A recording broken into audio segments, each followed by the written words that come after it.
Abran su Biblia, primera epístola del apóstol Pedro, capítulo 1.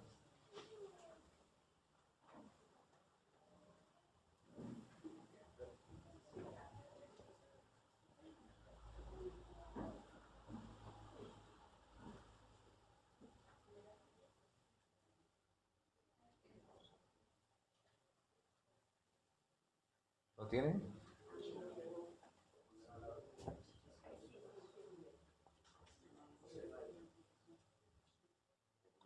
Voy a leer 6 versículos y ustedes van a leer los otros 6. Dice la palabra del Señor.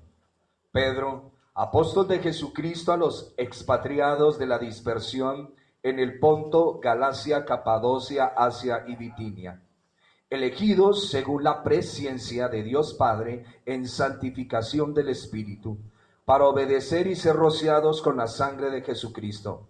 Gracia y paz os sean multiplicadas.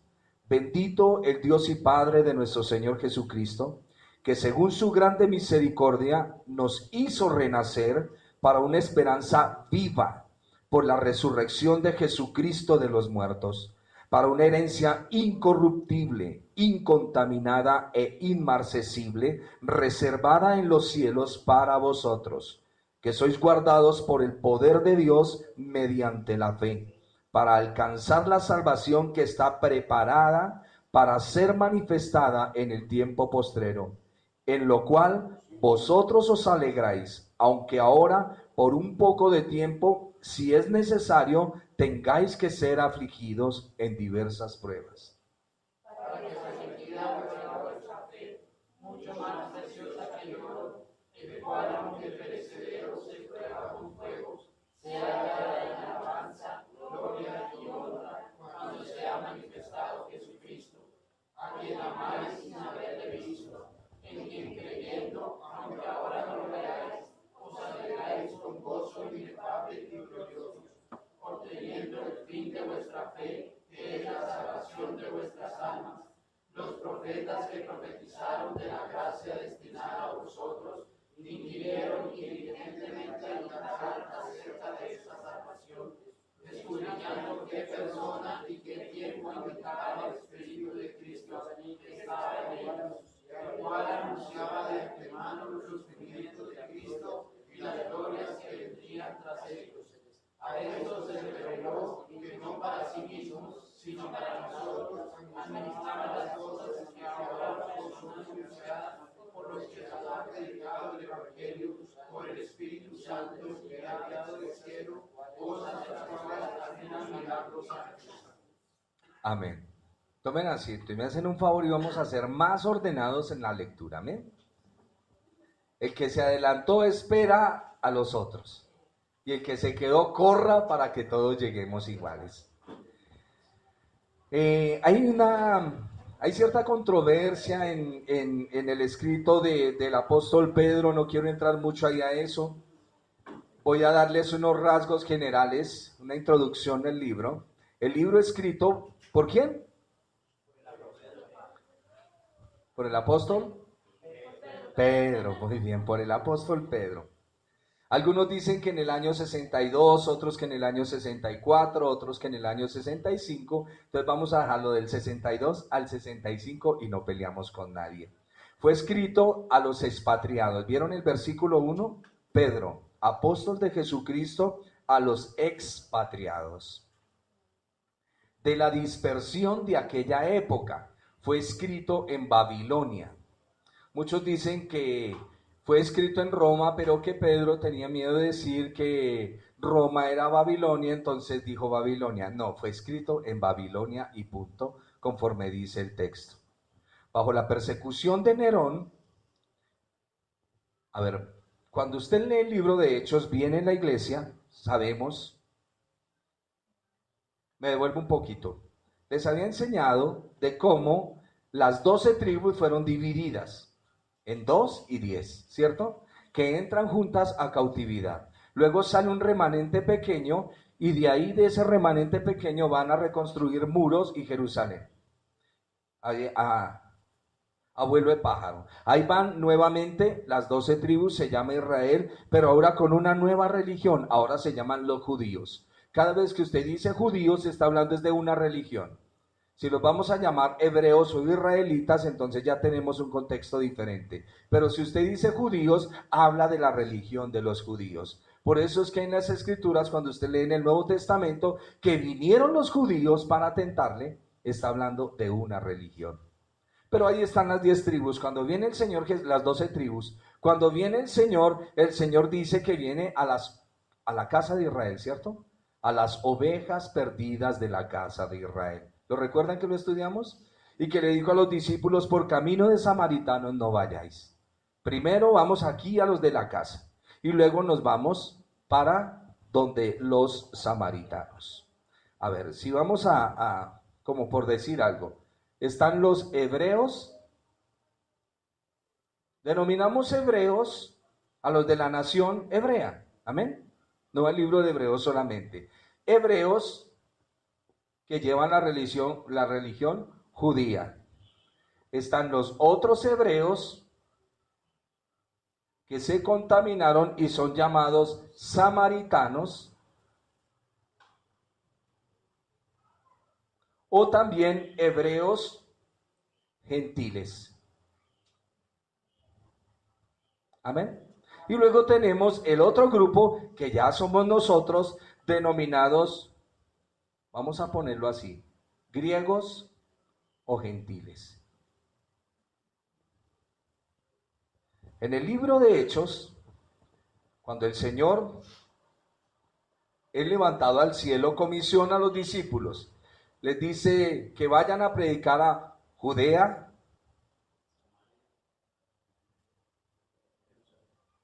sí, por favor. ¿Cómo dice el texto? Eso está en Hechos. Jerusalén, Judea, Samaria y hasta lo último de la tierra. Entonces ellos se dedican primero a predicar en Jerusalén y en Judea. Después, eso sucede en Hechos. Después tienen que ir a Samaria, que son los hebreos contaminados o que se conocen como hebreos gentiles. Tienen la cultura hebrea, pero a la vez están contaminados con ídolos. Ejemplo, la mujer samaritana. Y luego vienen los griegos y los gentiles. Ya vamos a ir para allá en un momentico. Cuando comienza el trabajo con la nación hebreo, judía, que comienza con Pedro, porque Pedro es el llamado, viene una persecución. ¿Lo recuerdan en los primeros capítulos de Hechos?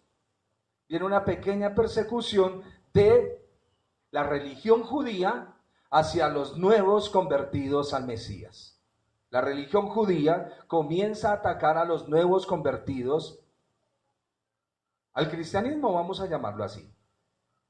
Luego, después de esto, viene Saulo. Saulo es el que se encarga de perseguir. Luego Saulo viene a la conversión y luego ya viene una persecución mucho más grande, que es donde comienza a adentrarse a lo que después se va a conocer como la gran tribulación, que fue en su culminación con la destrucción del templo en Jerusalén en el año 70. Pero bajo esa persecución fuerte, la persecución de Nerón estimuló a los judíos a perseguir a todos los que llevaran la insignia de cristianos.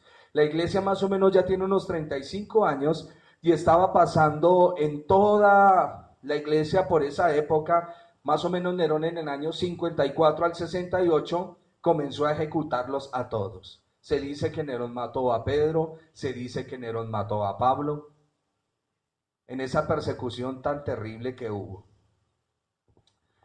Sigamos. Esta carta fue escrita a los expatriados, o sea, a aquellos creyentes que fueron perseguidos. Quiero que mire su Biblia. Es que tengo las notas acá, pero me parece como más prudente mostrarles por la escritura y lo quiero hacer a manera sencilla. Hechos capítulo 1 habla de cuando el Señor es levantado y comisiona a los apóstoles. Hechos capítulo 2 comienza usted a ver el derramamiento de la presencia del Espíritu Santo sobre aquellos 120 que están en el aposento alto. Después de esta manifestación viene ese ungir del Señor sobre el apóstol Pedro, específicamente sobre él, porque el Señor le dijo, ¿recuerdan una promesa que el Señor le dijo a Pedro mientras el Señor estaba aquí en la tierra? ¿Qué le dijo? Amén, que le daría las llaves del reino. El término llave, en sentido figurado, era para simbolizar autoridad, gobierno y poder. Las llaves en la Biblia son autoridad, gobierno y poder. Por eso es que la Iglesia Católica, después de entender ciertas cosas, dijo que el primer papa que había habido en la historia había sido Pedro. Debido a eso, a que el Señor le dijo, te voy a entregar las llaves. Para entender lo que el Señor Jesús quiso decirle a Pedro y quién realmente tiene las llaves, debemos entender varios pasajes en la Escritura. Cuando usted va a Isaías, tome apunte, capítulo 22, versículo 20 al 22, habla de Eliaquim. Eliaquim ascendió a un puesto de confianza y honor. Se dice que le pusieron la llave de la casa de David sobre su hombro. Lo que les estoy diciendo es una parte que el Señor le dijo a Pedro. ¿Por qué Pedro comienza con todo esto? ¿Y por qué estoy haciendo relación al libro de Hechos con referencia a la epístola de Pedro para que logremos entender cómo es el trabajar del Señor? Eliaquim ascendió a un puesto de confianza y honor. Se dice que le pusieron la llave de la casa de David sobre su hombro. Si alguien tiene el texto, por favor, léalo. Pero no quiero que se me vaya solo una persona. A ver, Lili, hazme el favor y con Isaías capítulo 20, versículo 20 al 22. Y Isaías 22, 20 al 22. Hermano Luis, Apocalipsis capítulo 3, versículo 7 y 8. Esto para entender qué son las llaves dentro del reino. ¿Qué dice Isaías capítulo 22, versículo 20 al 22? En aquel día llamaré a mi siervo Eliaquim, hijo de Hilcías, y lo vestiré de sus vestiduras, y lo ceñiré de tu talabarte, y entregaré en tus manos tu potestad, y será padre al morador de Jerusalén y a la casa de Judá, y pondré las llaves de la casa de David sobre su hombro, y abrirá y nadie cerrará, cerrará y nadie abrirá, y lo hincaré como clavo en lugar firme, y será por asiento de honra a la casa de su padre. Amén. Eso en primera instancia es para Eliaquim, pero tiene su trasfondo en el Señor. Vamos a Apocalipsis capítulo 3. Escribe al ángel de la iglesia en Filadelfia, esto dice el santo, el verdadero, el que tiene la llave de David, el que abre y ninguno cierra, y cierra y ninguno abre. Yo conozco tus obras, he aquí he puesto delante de ti una puerta abierta, la cual nadie puede cerrar, porque aunque tienes poca fuerza, has guardado mi palabra y no has negado mi nombre. Amén. La llave simboliza autoridad, gobierno y poder. La llave simboliza autoridad, gobierno y poder. Eso se lo entregó el Señor al apóstol Pedro. Y a Pedro se le confiaron esas llaves del reino. Por eso es que usted lo ve como la cabeza principal en el libro de Hechos. Él comienza su predicación, el primero que predica es él. Y él es el que abre la puerta a los judíos. Y muchos judíos se convirtieron. Luego, el Señor abre la puerta por medio de él con Cornelio. Luego, cuando usted lee Hechos capítulo 8, ve a Felipe evangelizando los samaritanos. Luego le dicen al apóstol Pedro que los samaritanos han creído en la palabra del Señor, en el evangelio, y Pedro va y los visita, ora por ellos y les es impartido el don del Espíritu Santo. Habían creído, pero no tenían al Espíritu Santo. Y luego, en la casa de Cornelio, viene ya la apertura para todo lo que se conoce como los griegos y los gentiles. ¿Me expliqué? ¿Está claro? Porque a él se le confirió, el Señor le dijo, a ti te doy las llaves. Tú eres el que vas a abrir con todo esto y tú eres el que vas a decir si esto sí o esto no. Pedro es un hombre de máxima autoridad en la Biblia. Se dice que el apóstol Pablo es el apóstol de la fe. El apóstol Pablo es el apóstol de la fe. El apóstol Juan es el apóstol del amor. Y el apóstol Pedro es el apóstol de la esperanza. Por eso dice, viva la fe, la esperanza y el amor. No lo olviden. El apóstol Pedro es un hombre que aprendió qué es esperanza, qué es confianza. No me lo sitúen allá parado frente a un trono, sitúenmelo aquí caminando con el Señor con todas las embarradas que cometió. Aún negando a su maestro delante de una mujer. Tuvo que ir y llorar amargamente. Y él sabe qué es lo que nos está escribiendo en la primera epístola de él. Cuando dice,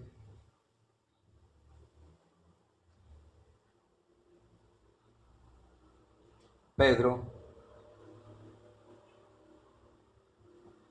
apóstol de Jesucristo. Pedro se presenta como apóstol del Señor. Este fue el nombre que el Señor le dio. ¿Lo recuerdan?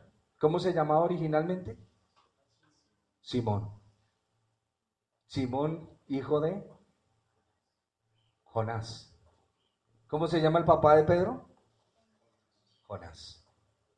La palabra Jonás significa paloma. Después miramos eso. Su nombre original es Simón, conocido como Cefas. Cefas es el nombre en arameo. Una vez hacía un pastor esta pregunta. Decía, ¿quién le predicó primero a quién? ¿Pedro a Cefas o Cefas a Pedro? ¿Quién le predicó primero? Es el mismo. Cefas en arameo, Pedro el nombre que el Señor le dio y Simón era su nombre original. Amén. Sigamos. Escribe a los expatriados. Los expatriados son aquellos que por medio de la persecución, aquellos hebreos de la religión judía que conocieron el evangelio y son salvos. Aquellos hebreos samaritanos que conocieron al Señor y ahora son salvos, y aquellos griegos que conocieron al Señor y ahora son salvos, cuando vino la persecución no preguntaban de qué nacionalidad es usted, sencillamente es de los del camino, porque originalmente fuimos llamados los del camino. En casa de Cornelio, siguiendo la tradición griega, es cuando nos llaman cristianos, siguiendo la tradición griega. Porque en la tradición hebrea eran los mesiánicos, los que creen en el Mesías. ¿Me comprenden el punto? En el contexto judío, a todos los que creyeron en Jesús los llamaban los mesiánicos. En el contexto griego nos llamaron los cristianos, por Cristo. Amén. Cristo es un título griego que le dan al Señor. Y los expatriados son este grupo de personas, como se conformó la iglesia originalmente. Recuerden que la iglesia originalmente es judía, nace entre los judíos. Luego pasa a los samaritanos y luego comienza su cobertura hacia los griegos. Hasta que se cumpla la plenitud de los gentiles, dice el apóstol Pablo. Gente que estaba en Jerusalén fueron correteados, perseguidos, y entonces ¿para dónde fueron a parar? Dice, apóstol de Jesucristo a los expatriados de la dispersión en Ponto, Galacia, Capadocia, Asia y Bitinia. Algunos judíos dicen que era que todavía había por allá en esas regiones gente de las 10 tribus regadas porque todavía las tribus estaban perdidas. Podríamos decir sí y no. No, porque el Señor ya había enjuiciado a las tribus. Y sí, porque había mucha gente que no se había querido ir a vivir a Jerusalén. Dice, elegidos según la presciencia. La palabra presciencia es el conocimiento anticipado de Dios en las cosas. No voy a entrar a esos términos teológicos. Puedo borrar esto, no se les olvida, ¿no? A nosotros nos enseñaron, a mí me enseñaron, que la iglesia había nacido porque el Señor odiaba a los judíos y había echado a esos judíos que no servían para nada, y llegó a Pentecostés y es la fiesta de Pentecostés y todos a sudar y a bailar, pero que todos eran gentiles. Pero la historia bíblica nos enseña otra cosa, ¿cierto? Y a uno le preguntan, ¿usted es pentecostal? Cuando resulta que Pentecostés era una fiesta, ¿por qué le preguntaba a uno que si era pentecostal? Sencillamente era porque si usted tenía unas manifestaciones, como el hablar en lenguas y otras cosas, por eso nos denominaban pentecostales.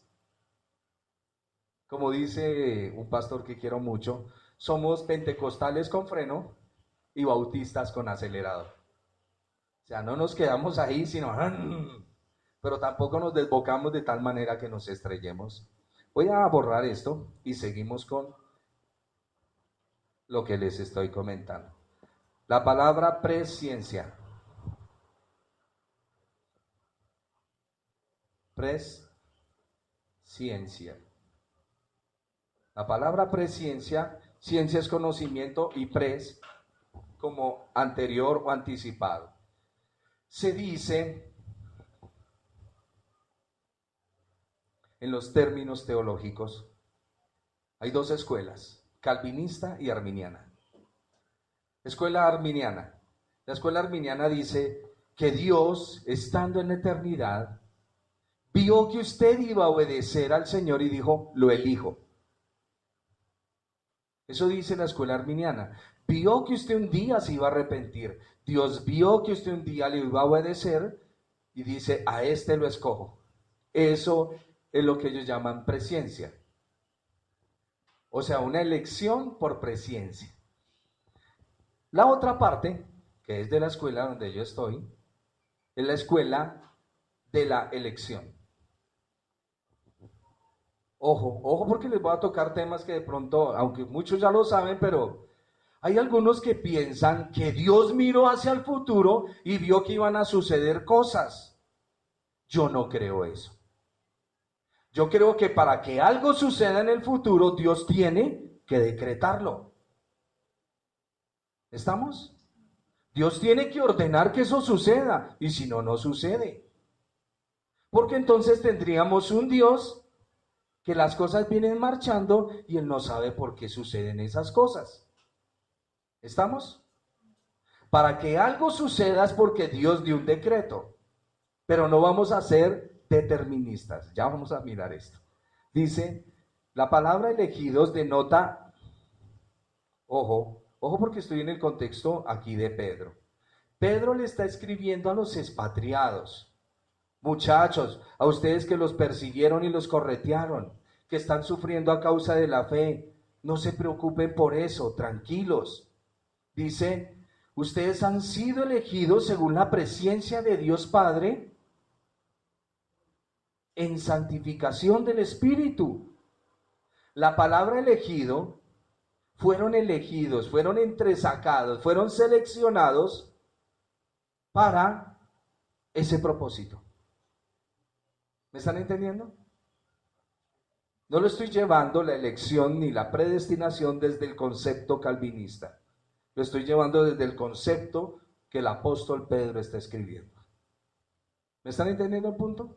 Ustedes han sido elegidos con un propósito. Vuelvo y les digo, la palabra elegir significa sacar o seleccionar.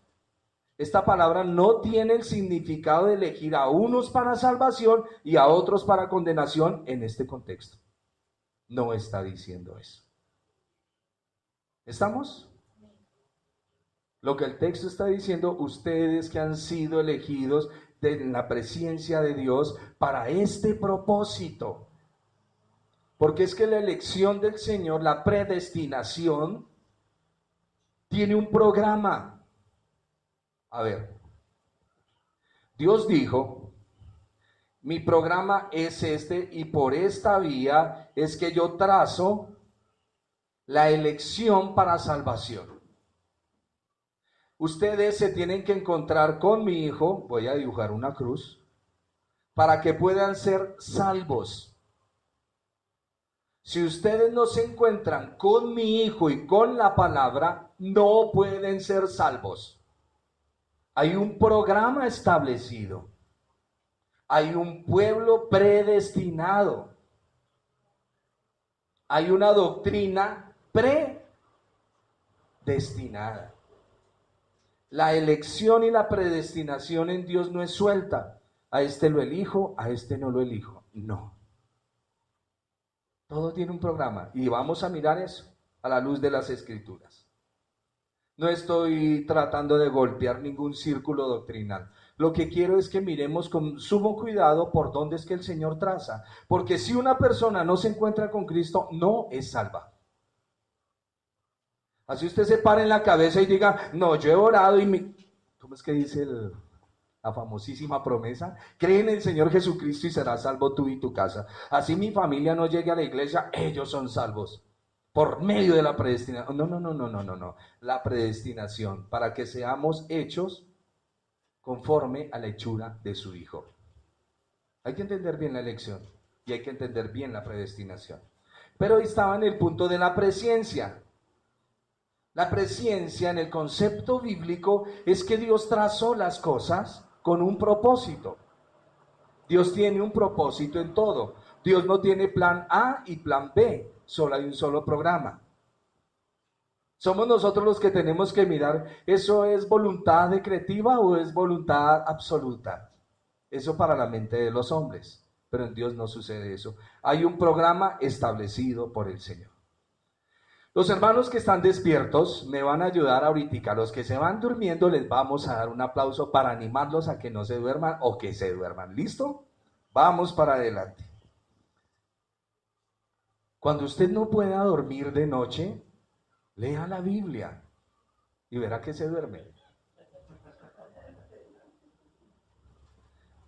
Parece que es un santo remedio. La palabra elegidos en este contexto denota sacar de entre o seleccionar. Esta palabra no tiene el significado de elegir a unos para salvación y a otros para condenación, como en muchos círculos se hace. O como cuando utilizamos la palabra todo el mundo. ¿Se han visto eso en ciertos círculos doctrinales? Es que aquí todo el mundo no quiere decir todo el mundo. Ajá, qué bonito. Y en este otro texto, ahí sí quiere decir todo el mundo. O sea, estoy haciendo una eisegesis. Estoy haciendo que el texto diga lo que no está diciendo. Lo estoy doblegando a lo que yo quiero que diga. Todos aquellos que obedecen al Evangelio vienen a formar parte de los elegidos en la presencia de Dios. Ahora miren lo que sigue diciendo el texto. Elegidos según el conocimiento anticipado de Dios Padre para santificarlos por su Espíritu. O sea que la elección para salvación trae santificación. Si no hay santificación, no es salvo. No soy salvo, no somos salvos. Hay una santificación del Espíritu. ¿Y para qué nos santifica el Espíritu? Para obedecer y ser rociados. Esa palabra rociado, recuerden que Pedro es un judío. Y él tiene en su mente la doctrina judía o la doctrina de la ley del Señor. Los que estudiamos Levítico y Números vimos cómo se rociaba la sangre. ¿Y para qué se rociaba la sangre? Por eso él dice, para obedecer y ser rociados con la sangre de Jesucristo. Aquí la elección y la presciencia tiene un enfoque, tiene para dónde ir, no es suelta. Hay un programa. ¿Estamos? Hay un programa para ser rociados con la sangre preciosa de nuestro amado Señor Jesucristo. Que para nosotros el Señor Jesucristo es Dios. Esto para desligarnos de algunos círculos que ven a Jesús, el Señor nuestro, como una emanación de Dios, pero que no es Dios. Para nosotros el Señor Jesús es Dios. Amén. ¿Lo ha estudiado en la Biblia? ¿Será verdad? ¿Será verdad que el Señor Jesús es Dios? Hasta que lleguemos a ese convencimiento verdadero y pleno, yo seguiré parado. Para mí, Jesucristo es Dios.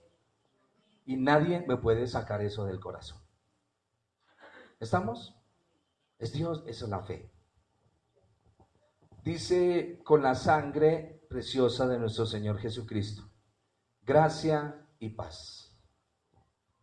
Voy a leerle aquí la nota. El Espíritu Santo tuvo su parte para contribuir en nuestra salvación. El Espíritu Santo es el que nos convence de pecado, de justicia y de juicio. Y al impío también lo convence de su pecado, lo convence de la justicia de Dios y lo convence del juicio que le espera. ¿Me están entendiendo? Ese es el trabajo de él. A los que voy a hablar como los que tienen libre albedrío. Cuando a mí me predican el evangelio, yo digo, ay, pero ¿qué hago para ser salvo? Entonces, esa obediencia es manifiesta y el Espíritu del Señor viene a trabajar en mi vida. ¿Estamos? Estoy hablando como los que tienen libre albedrío. Libertad para escoger si quieren amar a Dios o no lo quieren amar. Yo no creo que tengamos libre albedrío. Creo que tenemos voluntades cautivas a causa del pecado. ¿No lo crees? ¿Por qué sigues persistiendo en tu pecado si tú eres libre de escoger al Señor y tú dices que lo amas? Escucho. Si tú tienes libertad para escoger a Dios, ¿por qué a veces escoges el pecado y no al Señor? Eso para que ustedes vayan pensando dentro de sus corazones. La voluntad del hombre está sujeta a Dios. El corazón del rey está en las manos del Señor, como los repartimientos de las aguas. A lo que el Señor quiere, lo inclina. ¡Ey, Ciro, rey malo! Gobernador de toda la tierra. Manda a mi pueblo a que me construya un templo. ¿Y qué hace Ciro? Vengan, muchachos, sería bueno que construyeran el templo de ustedes, los veo como tristes. Aquí recibimos una enseñanza de eso, no recuerdo los términos, soy malo para los términos, pero de cómo el Señor trabaja en el corazón de nosotros. El máximo amigo que usted tiene hoy en día, el primer enemigo es usted mismo, pero el máximo amigo es la persona del Espíritu Santo en sus vidas. ¿Me oyeron? Diga al débil, fuerte soy. Señor, sufro de impaciencia y esta carne. Sí, hijo, claro, pero yo te he dado mi espíritu. Señor, esta concupiscencia que me arrastra. Sí, hijo, pero tú tienes mi espíritu. Eso es lo que denominamos nueva naturaleza. No olviden la obra santificadora del Espíritu Santo que va llevando a cabo por medio de la palabra. El Señor Jesús dijo, Padre, santifícalos en tu verdad. Tu palabra es verdad. Pregunta, ¿han tenido cambios en su vida a medida que estudiamos la Escritura? ¿Los ha notado? ¿Ha puesto de su parte para quitar eso? Algunos sí, otros no. Pero ahí ese saborcito tan raro del Espíritu y del Señor ayudándonos a que ya no hagas eso. Pero es un consejo tan sencillo. Mire, la voz del Espíritu del Señor es...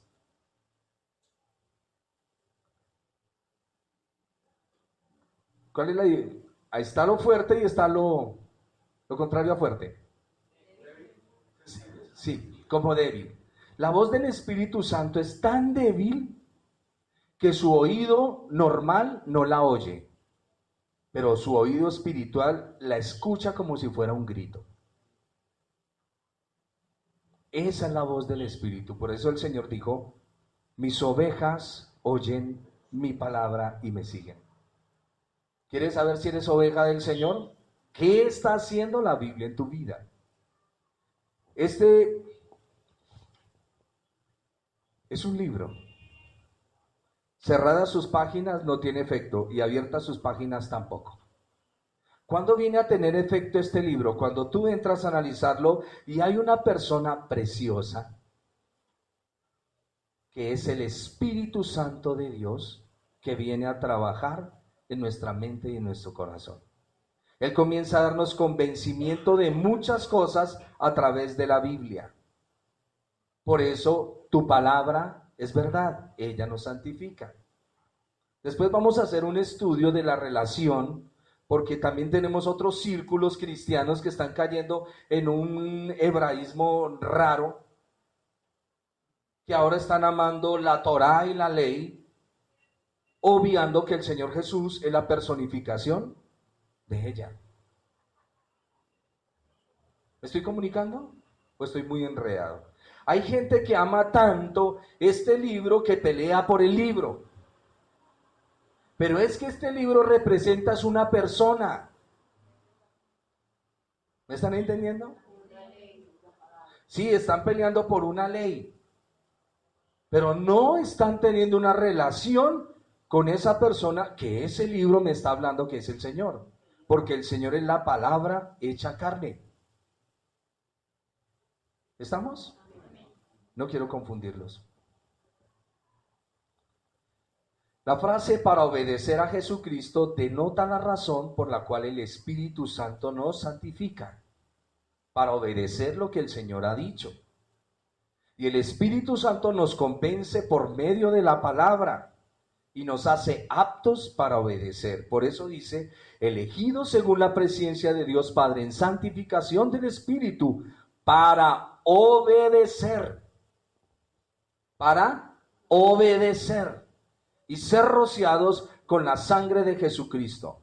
Sin gracia no hay paz. Por eso dice, gracia y paz os sean multiplicadas. Bendito el Dios y Padre de nuestro Señor Jesucristo, que según su grande misericordia, nos hizo volver a nacer para una esperanza viva, por la resurrección de Jesucristo de los muertos. ¿Cuál es la esperanza viva? Amén. Él es nuestra esperanza. ¿A quién espera usted? Al Señor. Si usted espera ser salvo, déjeme decirle que no se ha enfocado bien. Y yo a veces le oro al Señor, Señor, estoy cogiendo mal la señal. Cuádrame la antena, Padre.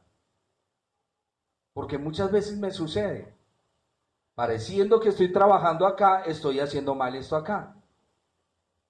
Ustedes han sido llamados a la salvación. Y la salvación es que usted comparta con su Señor por toda la eternidad. Esperamos al Señor. Cuando decimos que esperamos la salvación, es Él. Yo no estoy esperando que me trasladen a un lugar y yo voy a caminar con, ay, usted también se salvó, qué bueno. No, la salvación es que voy a estar con el Señor.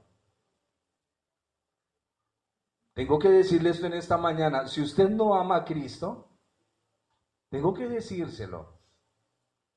El Señor le va a hacer un gran favor y no lo va a llevar allá. ¿Usted sabe lo desagradable que es estar con una persona que uno no ama? Si usted no ama a Cristo, no vas a compartir con Él.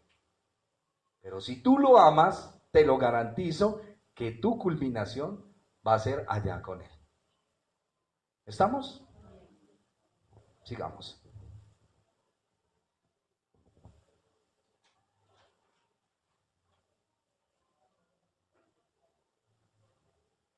Aquí tengo un punto para decirle, sin gracia no hay paz. Y dice también el texto, por su gran misericordia, indica el medio por el cual somos salvos. Mediante la resurrección nos enseña que sin el sacrificio de Cristo no hay bendición eterna. Si una persona no se encuentra con Cristo en esta tierra, no es salva.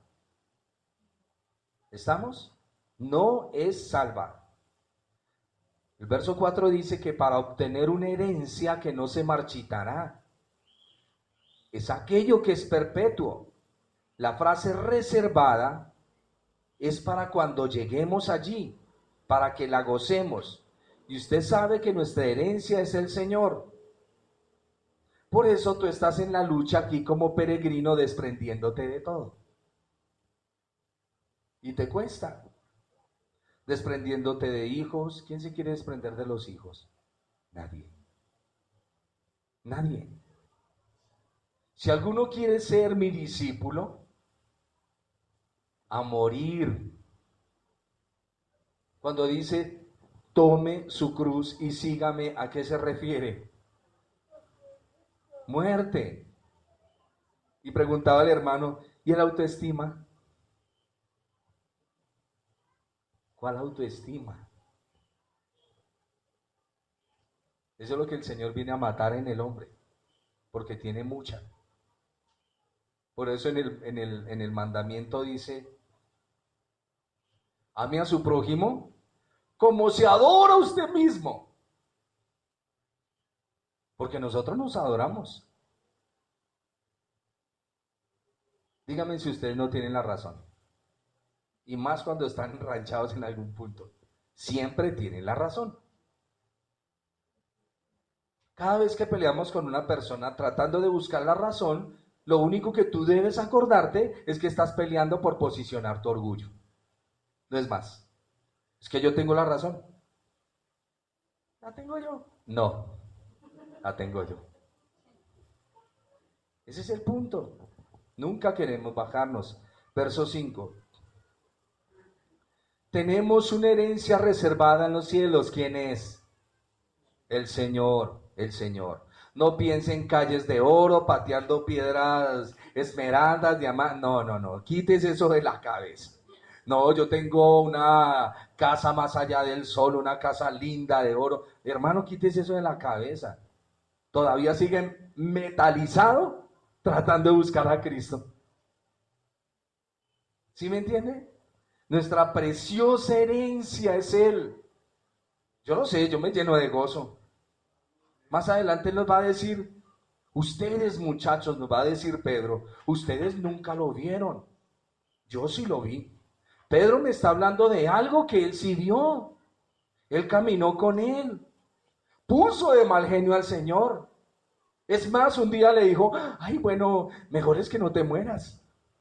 Que el Señor le dijo, apártese de mí, Satanás. ¿A quién se lo dijo? Al que está escribiendo esta carta. Este Señor es un Señor procesado. Usted ya no ve a Pedro ahí, es que conmigo las cosas son... No. Recuerde que sacó una espada para quitar oreja. Dicen que fue el primer torero. Cortó oreja. Pero al pasar los años, usted ve a este hombre golpeado, trajinado. Y razón tienen los hombres de Dios que dicen que para Dios utilizar un hombre profundamente, tiene que herirlo de la misma manera. Cuando un hombre, su pan ha sido lágrimas en la mañana, lágrimas en la noche, ese hombre ya sabe cómo dirigir la iglesia del Señor. Que si una persona viene en crisis le dice, hermano, es que el Señor no me responde, usted lo mira con dulzura y ternura y le dice, yo ya pasé por ahí. Yo ya pasé por esa escuela, tenga ánimo, hermano. Y eso es lo que nos va a decir Pedro aquí en esta epístola. Tengan esperanza, la esperanza viva, amen a su Señor, no se decaigan, para obtener una herencia que no se marchitará. Versículo 5, que sois guardados por el poder de Dios mediante la fe, para alcanzar la salvación que está preparada para ser manifestada en el tiempo postrero. ¿Por quién somos guardados? ¿Cuál es el poder de Dios? A ver, pongámonos de acuerdo, iglesia del Señor. ¿Cuál es el poder de Dios? Jesucristo, el Espíritu. Pongámonos de acuerdo. Hay un texto que habla específicamente de que el poder de Dios, ¿cuál es? Que es el mismo dedo de Dios. ¿Cuál es el dedo de Dios? No. Pongámonos de acuerdo.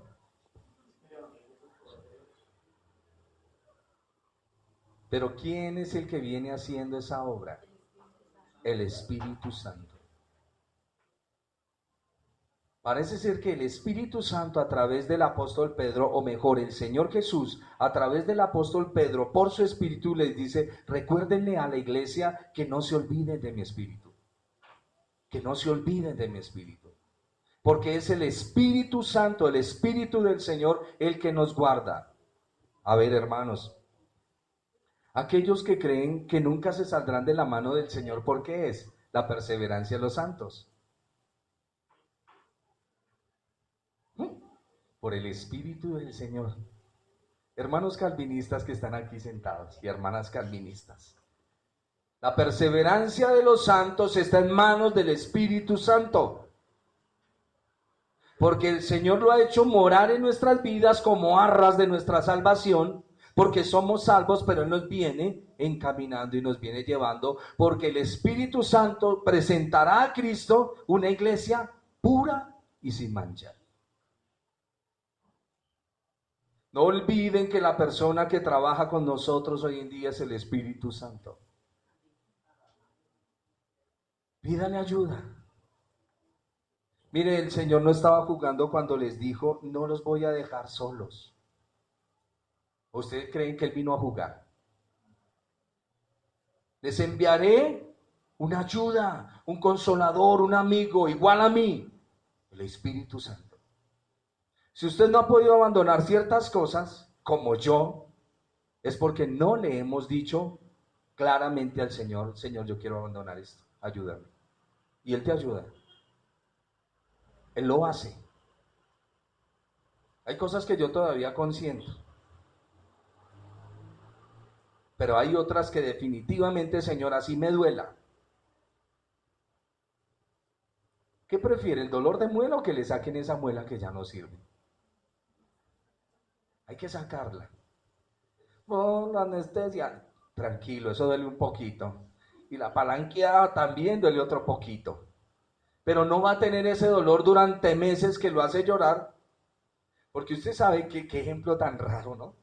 Pero usted sabe que una muela dañada le tortura la vida. Y que de todas maneras hay que sacársela. Y hay cosas en su vida que hay que sacarlas. Así es que párese ya y dígale, Señor, prefiero morir ya esto y no esperar más tiempo. Hermanos, igual le van a sacar ese mal de su vida. Es mejor ya. Ya. Es como si nos dijeran, para entrar en el reino necesitan que le den un batazo en una canilla. Es un ejemplo. No, es un ejemplo. Porque no queremos sufrir el dolor. Pero tarde que temprano, a las buenas o a las malas, le van a dar su batazo. Quiero que lo entienda así como en su propio cuerpo, porque necesito que sepa que usted tiene que abandonar esas cosas que hoy está amando. Son cadenas que lo anclan acá. Son cadenas y lo ponen a sufrir. Son bobadas de nosotros mismos. Versículo 6. Voy a leer el 5 completo. Que sois guardados por el poder de Dios mediante la fe, para alcanzar la salvación que está preparada para ser manifestada en el tiempo postrero. ¿Cuál es la salvación? Él. Para que sometida a prueba, en lo cual vosotros os alegráis, aunque ahora por un poco de tiempo, si es necesario, tengáis que ser afligidos por diversas pruebas. Como no nos gusta esa palabra, ¿no? Y eso es una promesa. ¿Querían una promesa? Ahí está. Diga, la recibo, Señor. Si he de ser afligido para ver la bendición, la recibo. La recibo. Es importante. ¿Por qué le tenemos miedo a eso?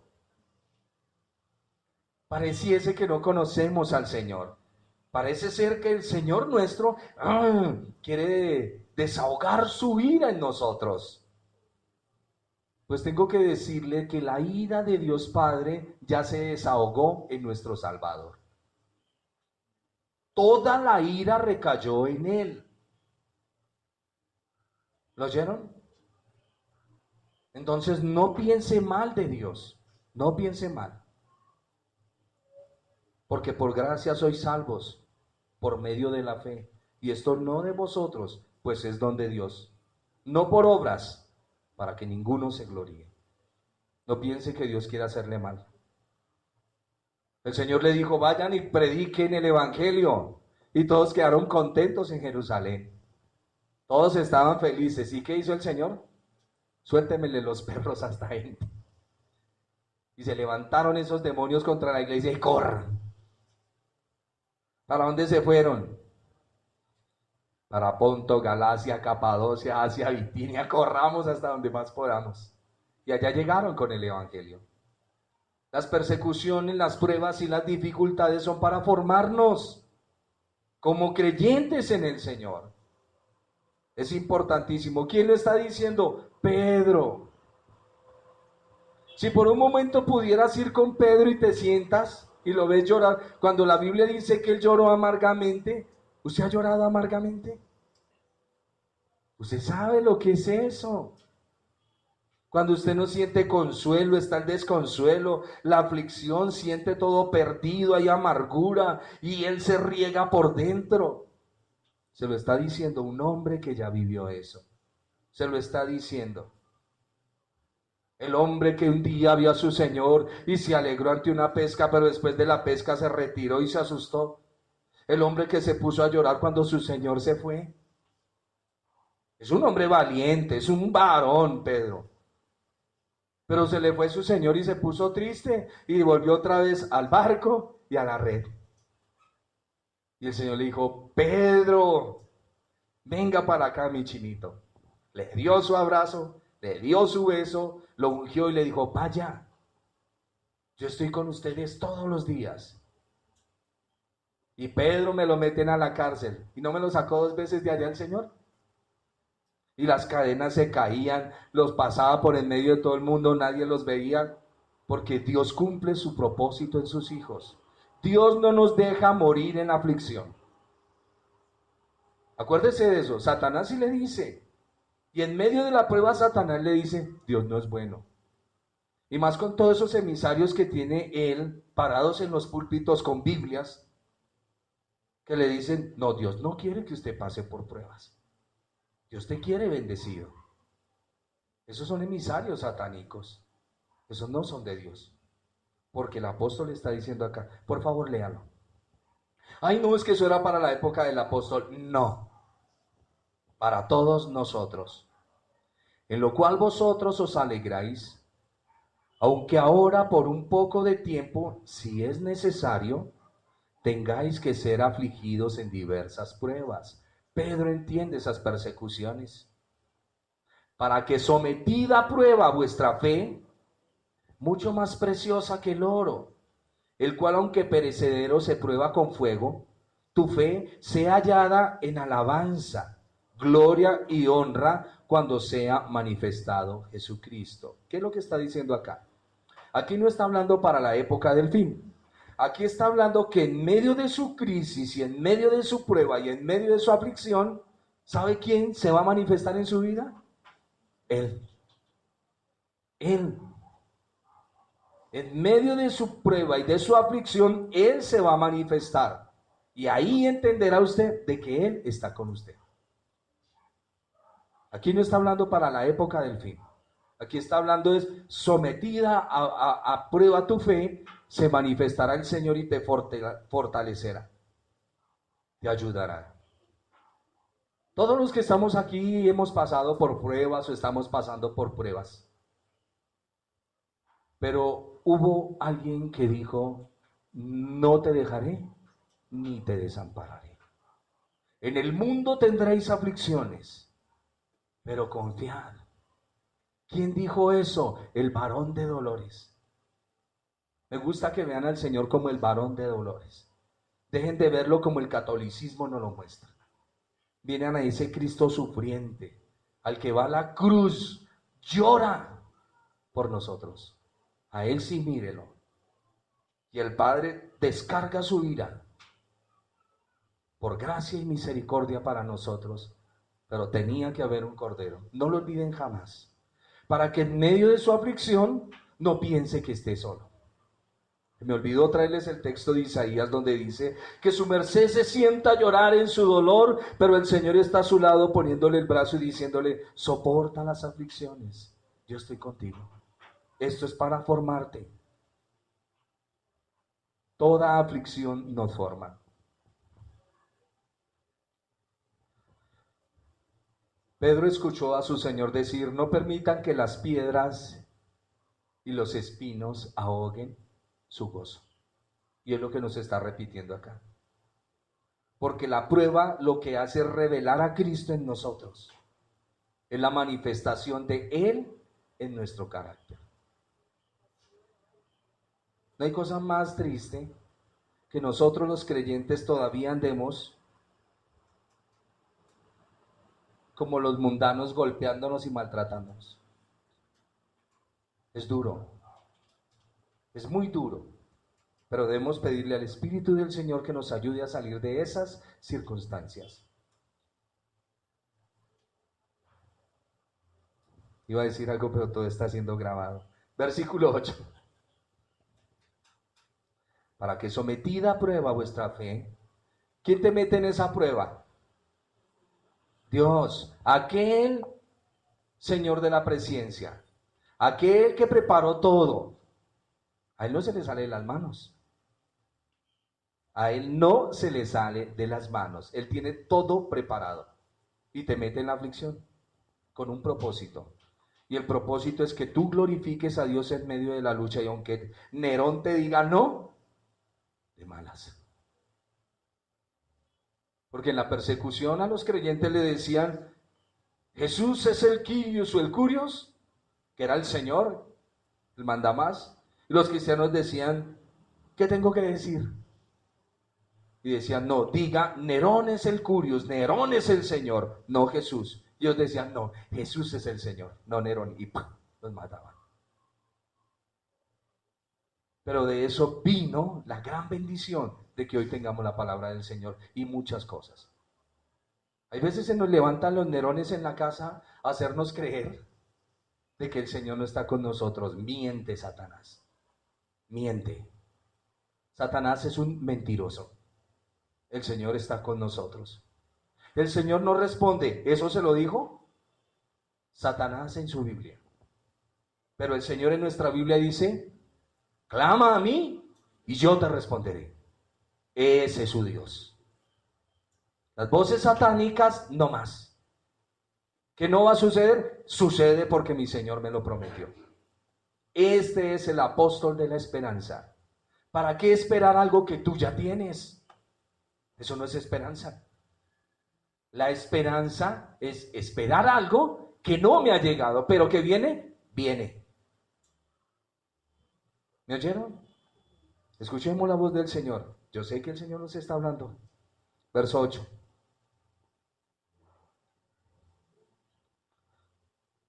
Leo desde el 7. Para que sometida a prueba vuestra fe, mucho más preciosa que el oro, el cual, aunque perecedero, el oro, se prueba con el fuego. Pero tu fe tiene que ser hallada en alabanza, gloria y honra. Cuando termines de pasar esa prueba, verás al Señor en tu vida. Y aquí es donde dice: a quien amáis sin haberle visto, y a quien creyendo, aunque ahora no lo veáis, os alegráis con gozo inefable y glorioso.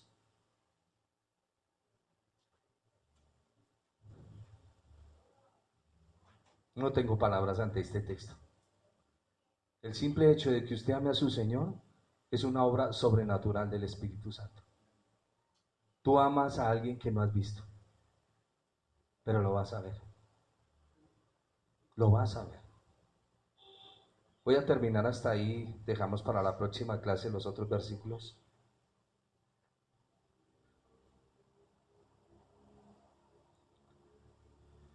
Voy a leer el 9 para terminar con esta promesa en nuestras vidas. A quien amáis sin haberle visto, hermoso mi Señor, en quien creyendo, aunque ahora no lo veamos, nos alegramos con gozo. Gozo inefable y glorioso. obteniendo el fin de nuestra fe, que es la salvación de nuestras almas.